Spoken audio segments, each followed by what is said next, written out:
Do you like more regular crumb or more irregular crumb? Stay watching this video and I'll show you how to do it.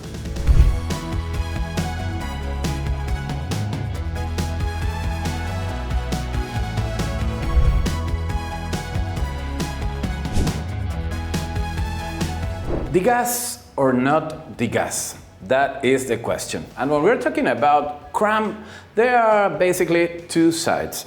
The ones that love the regular crumb and the ones that love the regular crumb with big air pockets. So on the first side, the regular crumb, when you are having breakfast, for example, and you put some butter on your slice, or maybe marmalade or chocolate cream, or maybe even dulce de leche, there is not much of a problem. But on the other side, the irregular crumb, when you do the same with half of that on your hand. And for some people, that's a problem. So that's the experiment of today, to degassify or not to degassify. People say, and even me too, when we are making bread, if we should degassify the dough when we are about to shape the loaf. So, have you ever done that? Well, today we'll be making two loaves, one degassified and the other one gassified. But first of all, what is the crumb?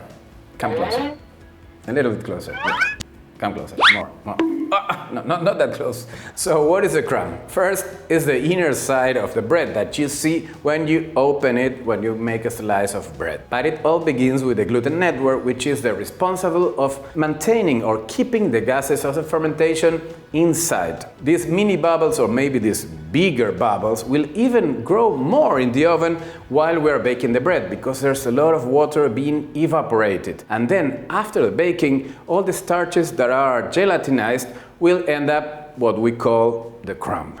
Okay, so let's go with the experiment of today. But before we start, I want just to tell you something. There are many other factors that may affect the dough, like kneading, the fermentation, the shaping, of course, and even the baking. But today I will concentrate in this first factor, which is degassing, or just leaving the dough in peace. So let's start. So here I have a full fermented dough, which has been in bulk fermentation for around 4 hours. Here is the formula. But today I won't be kneading. If you want to know how to make this dough, here in the channel you have many videos about that. I want you to see, before we start shaping the loaves, all the air that's inside this bulk fermented dough. Wow! Time to start shaping.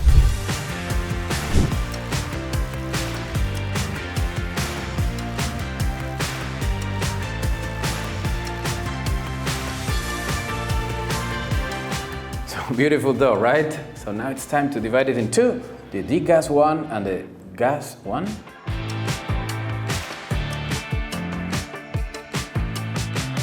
And now comes the moment that I've been waiting for my whole life, degassing the dough. Oh, but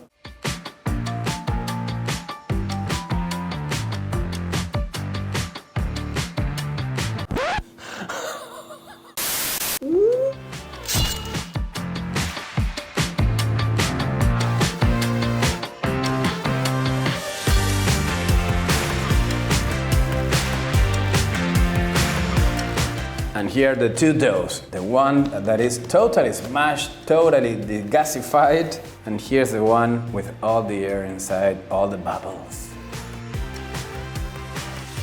Time to shape the degassified loaf.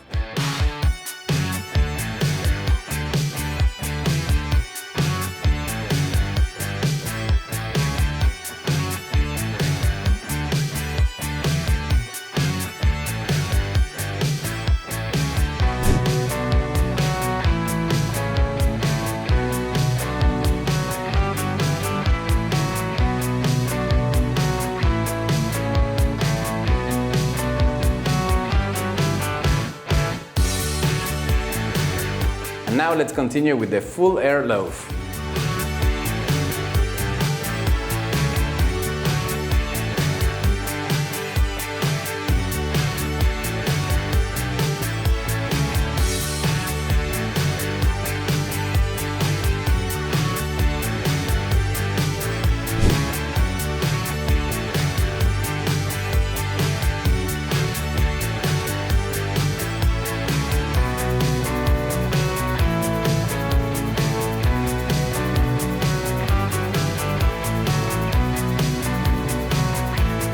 So here we have the 4 loaves already shaped. 4 loaves? You told us that there were only 2 loaves. Yes, 4 loaves, because I want to take this video to another level. I will make just a little trick. I will keep these 2, one degassified and one with all the air, here outside, and I'll take this one first into the fridge for cold fermentation now, immediately, and I'll hold these 2 here outside on the counter for around an hour. And then of course I'll take them to the fridge. Degassified and full of air, immediately into the fridge. I'll be back in a few minutes. Okay, now it's time for the degassify and the other one full of air loaves to go to the fridge until tomorrow. There you go. There you go. Good night. The next day. Guten Morgen everyone and welcome to a new day. Here I have the 4 loaves ready to be baked. I have the oven preheated at 482 degrees Fahrenheit. And come, take a look and see how they have.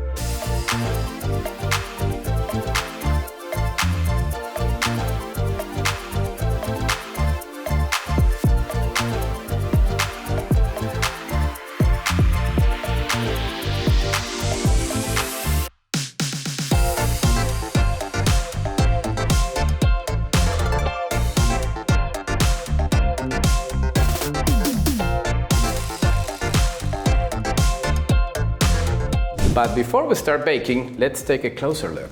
This one is the one that is degassed, the one that I smashed with my hands when I was shaping it. And this one is the one that I did not. It is full of air. And these 2 went a little bit earlier to the fridge.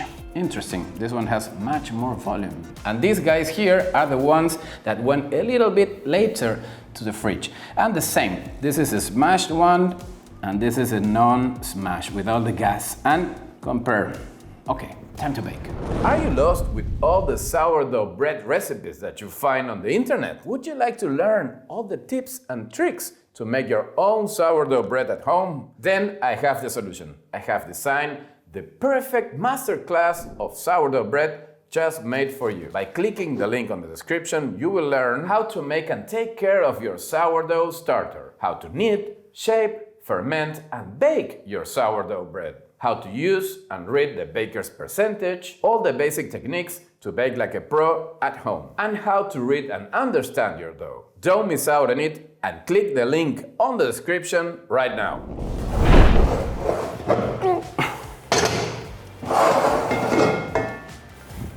Ow. Ooh. Never do this at home. Okay, I need to do some planning before we go into the oven, so I don't miss all the Dutch ovens when they're inside. Don't worry, I know what I'm doing. Let's go. And as I told you before, I have already preheated the oven and the Dutch ovens at 482 degrees Fahrenheit.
Time to remove the lid.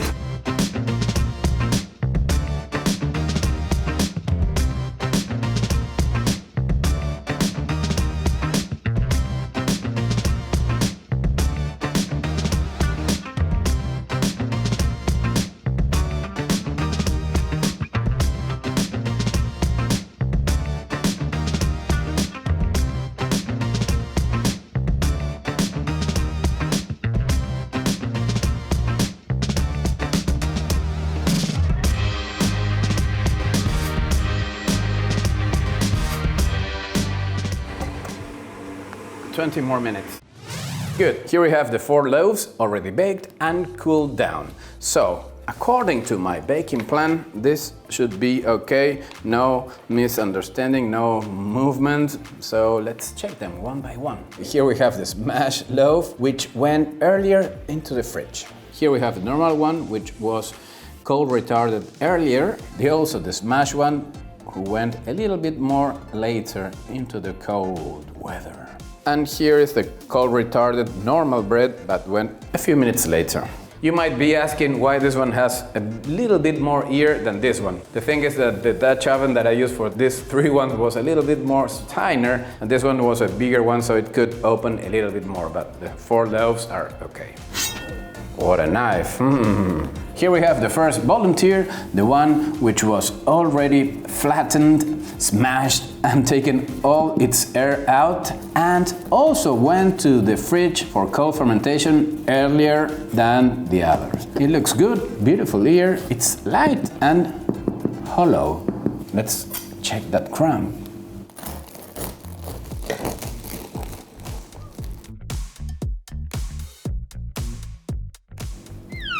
Okay. Here I have the one which was not smashed. This one kept all its gases. Almost looks like the other ones. I don't see too much difference. Nice volume, nice ear, light, hollow. Let's open it up.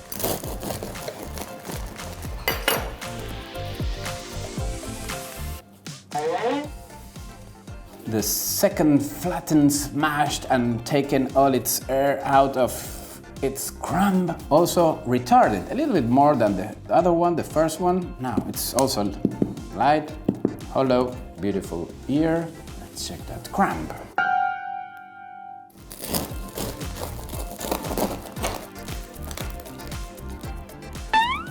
Okay. Last loaf of the video, the one which is normal, it has not been flattened and it went to the fridge a little bit more later. So I need to open this thing and see what's inside.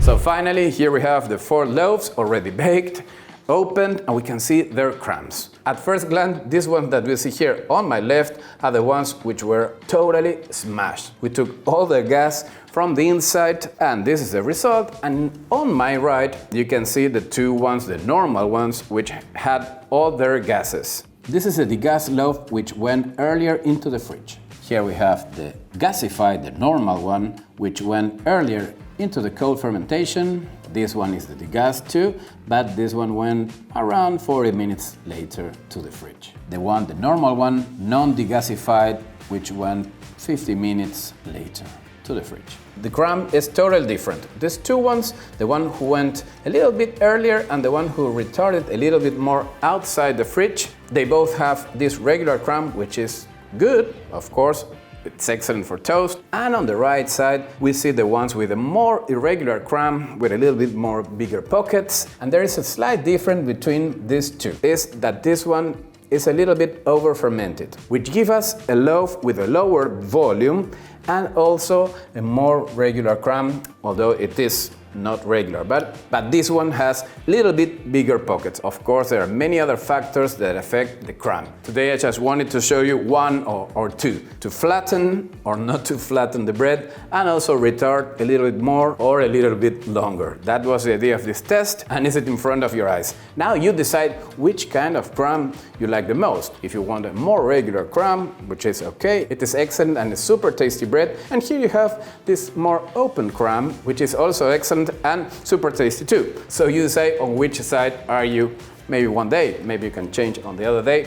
That's up to you. So that's all for this video, this little experiment that I always wanted to do. Give me some comments if you like this video, share it, and I'll see you on the next one.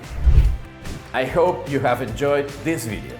And if you want to learn more about sourdough bread and sourdough starter, I encourage you to check the link on the description. And remember, this masterclass was specially designed for you.